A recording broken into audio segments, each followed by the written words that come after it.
The following was recorded during the COVID-19 pandemic through Zoom meetings in accordance with local health guidelines.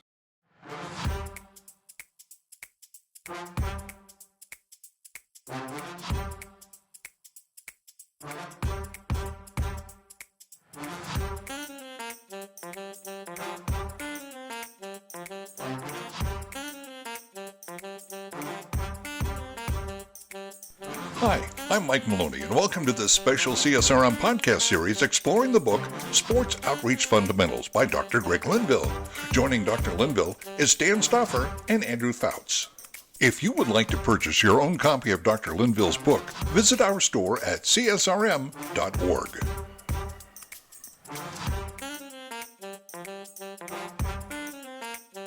Well, welcome back, everyone, to another CSRM podcast as we are talking about some of the great resources that we have available through Overwhelming Victory Press. And last time, we talked about Chapter 1 of the book, The Fundamentals of Sports Ministry.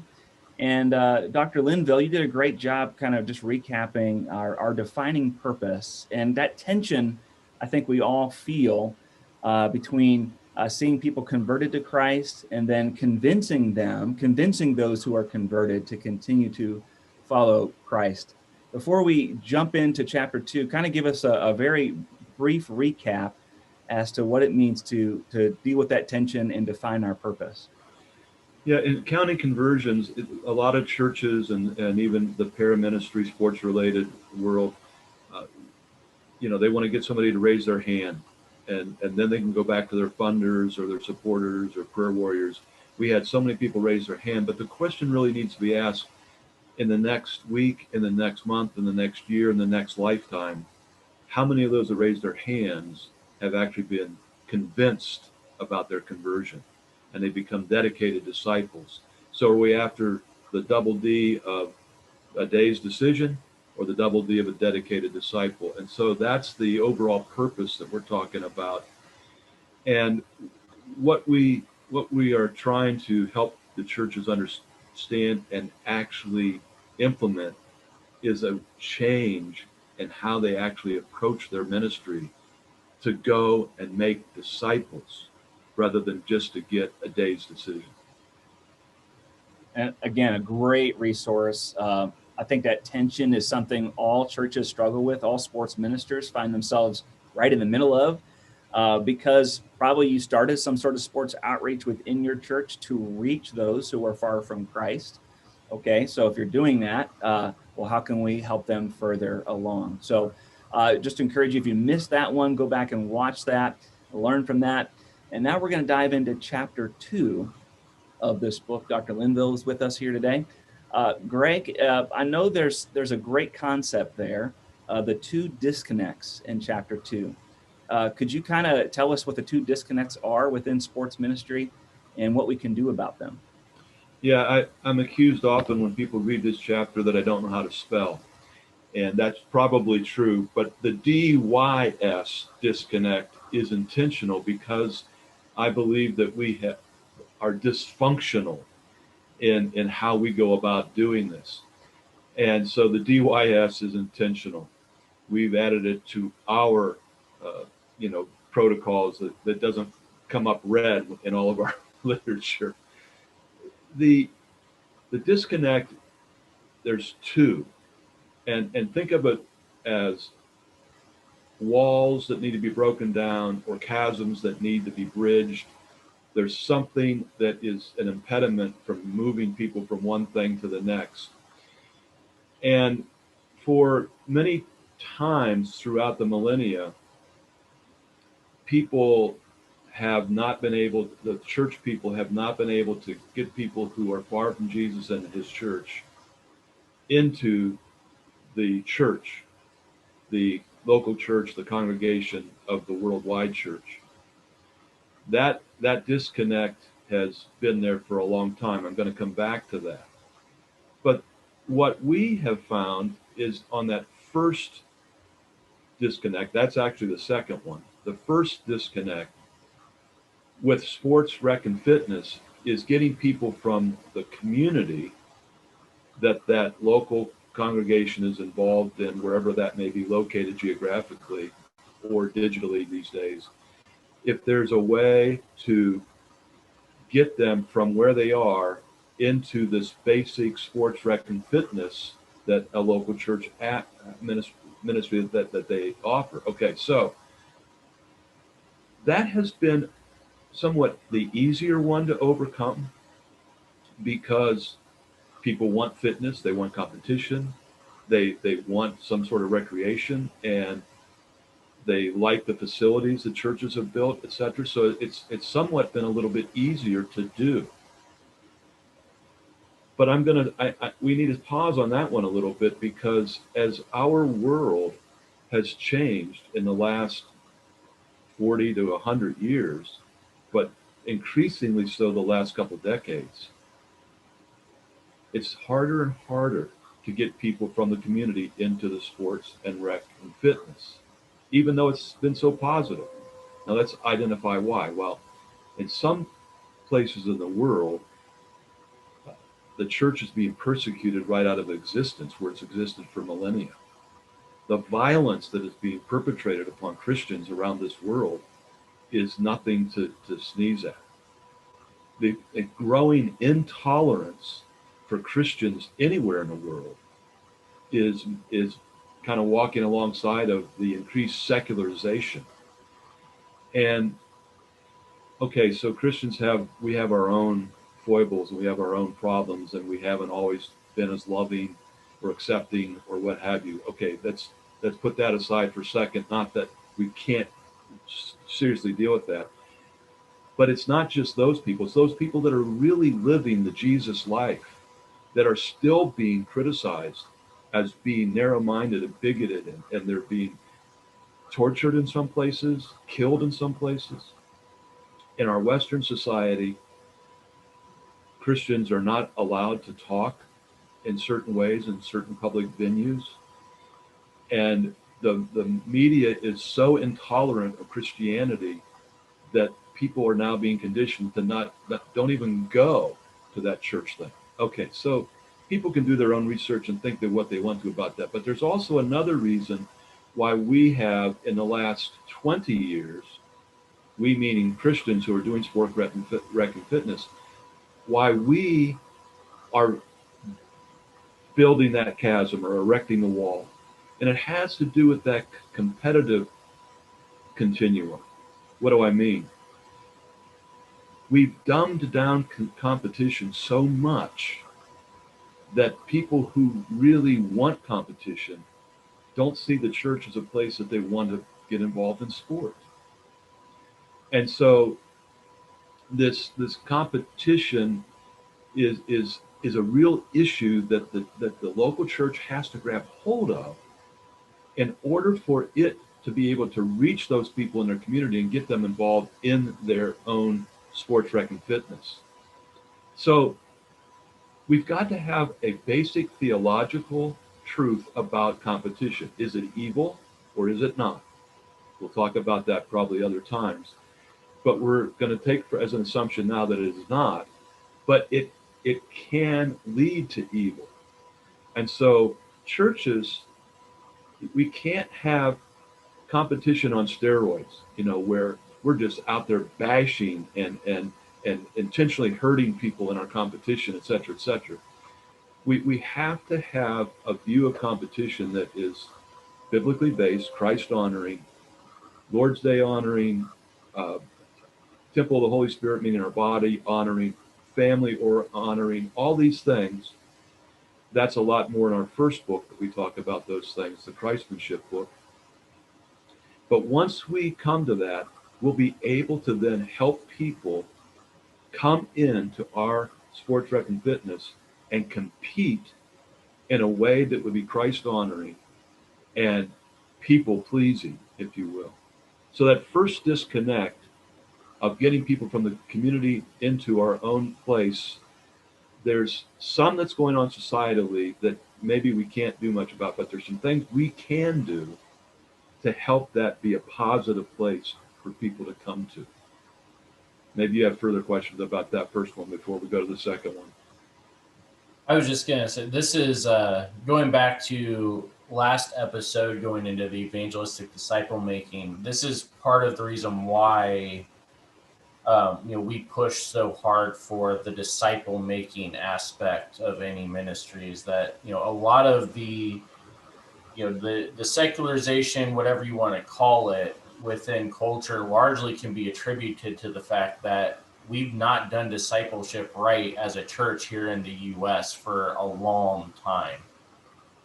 And then on the flip side of that, what we're going to go into next week when we talk about our 3 tiers, why we also focus so much on the theology side as having to be where we ground things, because we've, at least when I was growing up, I know there was a lot of hard things that were going on for me as an athlete, because in order for me to keep my scholarship, which allows me to be able to go study under guys like you, Dr. Linville, I have to be playing ball in the summer for a competitive league that meets the standards, but the only league that does it meets on Sunday morning. So how do I continue on training in ministry without doing that? And I had one pastor that told me that if I was playing baseball, then I was obviously not a real Christian, because I'm choosing baseball over God, missing the fact that baseball was the way I was able to continue my theological training, and I was able to still meet with other churches and things throughout the rest of the week and on Sunday nights and things like that, and still being able to be in fellowship and in community and things like that. And we've taken competition and turned it, not only do we, like you said, not only do we make it into competition is maybe not necessarily an evil thing, but competition becomes our idol, or we actually flip it on its head and say, now we are competing with competition as a church, where we now have to be the competitors.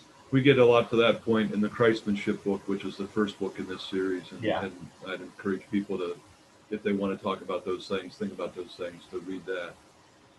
And so that's largely why we have here at CSRM, largely due to the theological work that you've done. We built this in a way that hopefully will be able to allow you as a sports minister to be able to start at, okay, I need to switch my focus back to making disciples. And now that I'm making disciples, now that I'm focused on, all right, we're going to build this, and it's going to take a while, but it's worth it in the end, even if it's only 1 or 2.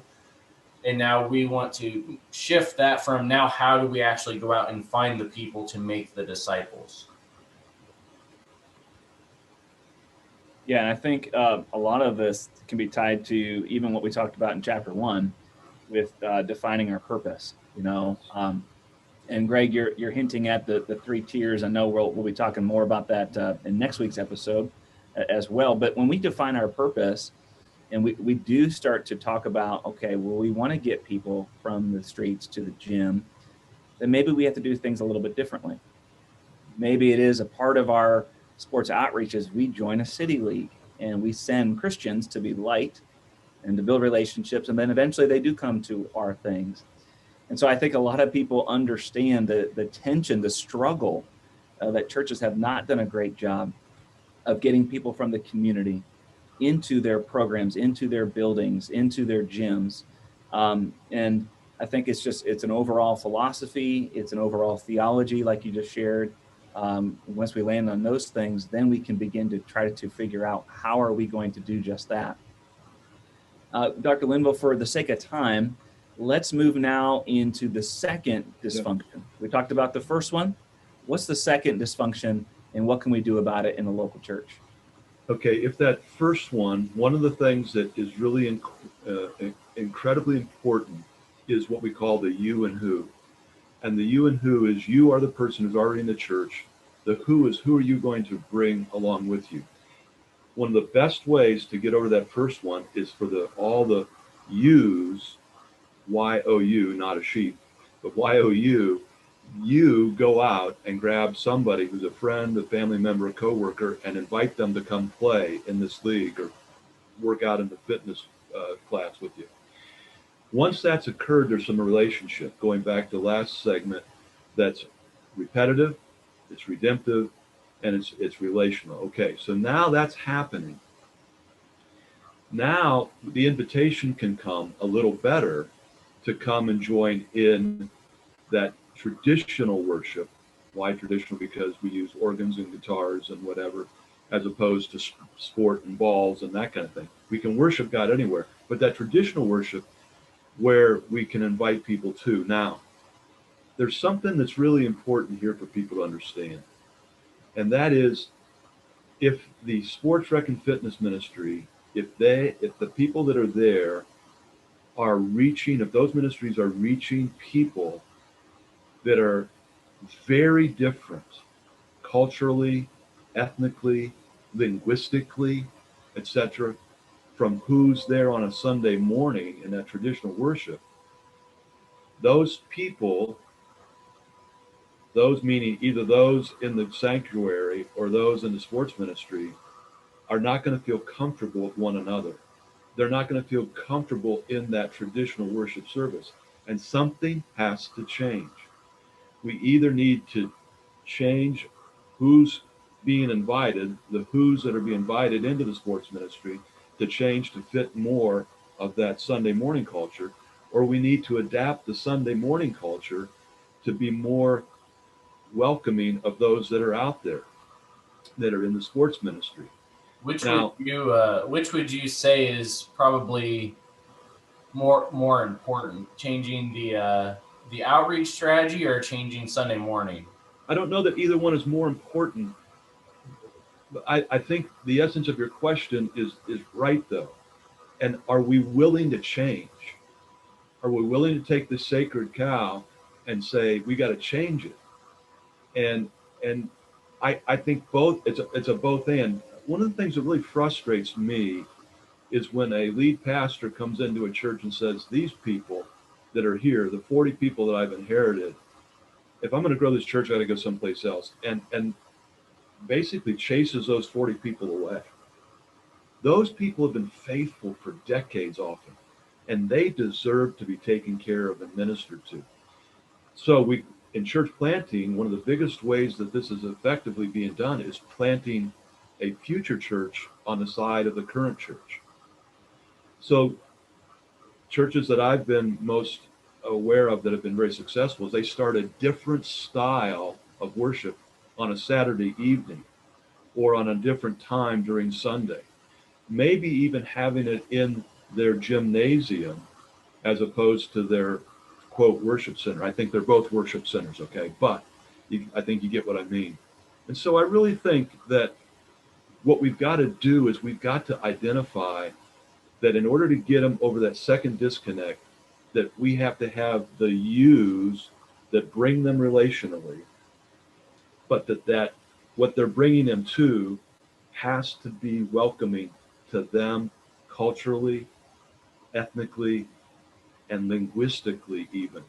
And that would include what music takes place, how the prayers are prayed, the dress, how people dress and receive people that are dressed differently, et cetera, et cetera. This is a huge issue. That first disconnect we can still kind of get over, even though it's harder. The second one has been going on for as long as the church has been around. Yeah, I think what often happens, and we don't want this to happen, is if we're not careful, we create two separate churches. Yes. I'm sure many of us have been a part of or have seen a church that has a thriving sports outreach ministry that looks completely different than their Sunday morning, or vice versa. That's right. You know, and I just had a conversation with the lead pastor this week, and they're trying to figure this out because they had just built something on their property that's attracting people to it on Sunday morning. And so they're trying to figure out, okay, Lord's Day, the community's coming to us while we're worshiping. What should we do? And so are they going to actually have a bridge? Are they actually going to reach out? Are they going to shut it down? And so they're thinking through all that. And I think this is a big resource that CSRM wants to bring to the sports minister and to just churches in general. We want to be able to help you talk through these things, think through these things to overcome these disconnects, because they do exist. And our heart is to come alongside, whether it be through certifying, sports ministers who think this way, who think in ways to overcome these two disconnects and can bring these to leadership groups or through consultation. Greg, kind of you shared just some different things that you've seen. We want to help the local church. So we are almost out of time, believe it or not, on this chapter. Dr. Linville, if you want to give us some parting words on how to, again, kind of embrace the tension of these disconnects and how to start to formulate some next steps, how to overcome them. Leave us with some wisdom as to how the sports minister can do just that. I'll give you two short stories. One is that there was a family in one of the sports ministries that I was part of, and the mother and father had come from different religious backgrounds, not even both Christian necessarily backgrounds. And they were really involved. But one of the things that happened was during one of their family crises, their beautiful young daughter was mauled by a dog. And they had no family, they had no resources. But the pastor of that church, who they had never met, showed up in that hospital room and prayed with them. And so getting them over that second disconnect was the people having the relationships, and the people came to faith. And second one is that I had a great opportunity to interview, and some of these stories are even in the book, but I had a great opportunity to interview a lifelong missionary of India who had firsthand knowledge of Gandhi. And this missionary wrote the book on the missions there, literally wrote the book. And she said that Gandhi had gotten so much from the scriptures for all of his non-resistance, peacefulness, elevation of women, et cetera, et cetera. And I said, it's interesting, did he ever become a Christian? She said, well, let me tell you a story that all the Christian missionaries were sitting in what they called a back garden. We would call it a backyard here. And they were trying to convert Gandhi. And finally he got up, he walked away, he came back, and he had a rose. And he said, you Christians, you work so hard. He said, I want you to feel and sense the aroma. And he put it under all of their noses, went to each one and said, take this aroma. And then he plucked the petal and gave each one of them a petal of the rose. He said, feel how luxuriant and beautiful it feels. You see its beauty. You can appreciate its aroma. You can sense how beautiful and texture it is. He said, you Christians, you work so hard. Learn a lesson from the rose. If you had an aroma and a beauty and a touch that was so loving, people would traverse the garden. And then he took the stem and he pricked his finger and drew blood with the thorn. And he said, they would traverse the garden and even put up with your thorns just to get next to you. Let us learn a lesson from the rose. A couple of resources that we already have available for you if you're interested in trying to bridge either one of the disconnects.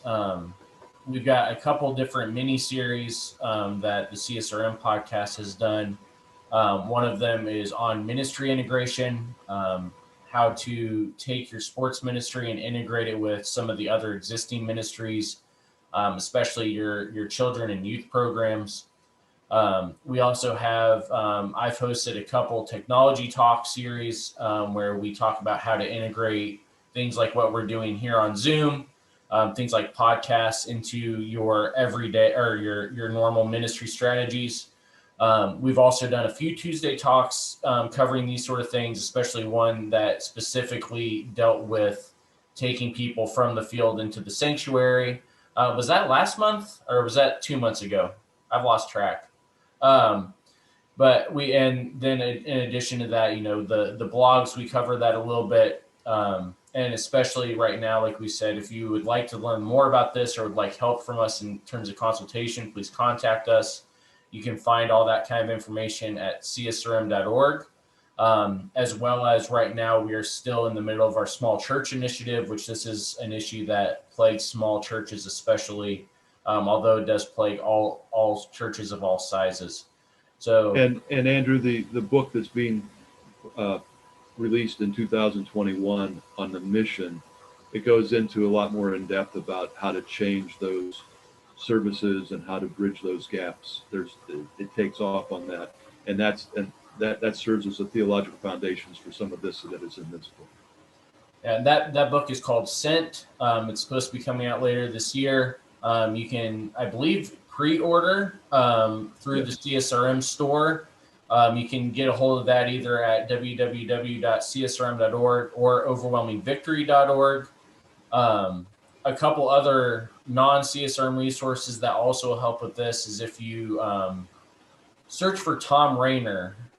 He has a lot of books on how to some small changes that you can make your just the building in general more welcoming to visitors and help with that integration stuff as well. So, Dan, do you have any final words?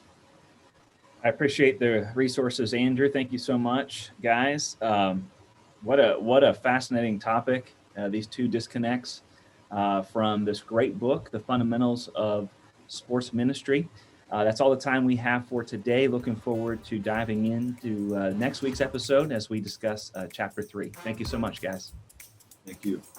If you would like to purchase your own copy of Dr. Linville's book, visit our store at csrm.org. The CSRM podcast is a production of the Association of Church Sports and Recreation Ministers and their video production house, Overwhelming Victory Flicks. Dr. Greg Linville is the executive producer, and Andrew Fouts is associate producer and editor. For more information about CSRM, visit csrm.org. For more information about Overwhelming Victory, visit overwhelmingvictory.org. The CSRM podcast is the flagship member of a new podcast network called Overwhelming Victory Radio. For more information on Overwhelming Victory Radio or to listen to our partner podcasts, visit overwhelmingvictory.org/OV radio. For CSRM Podcasts, I'm Mike Maloney. Have a blessed day.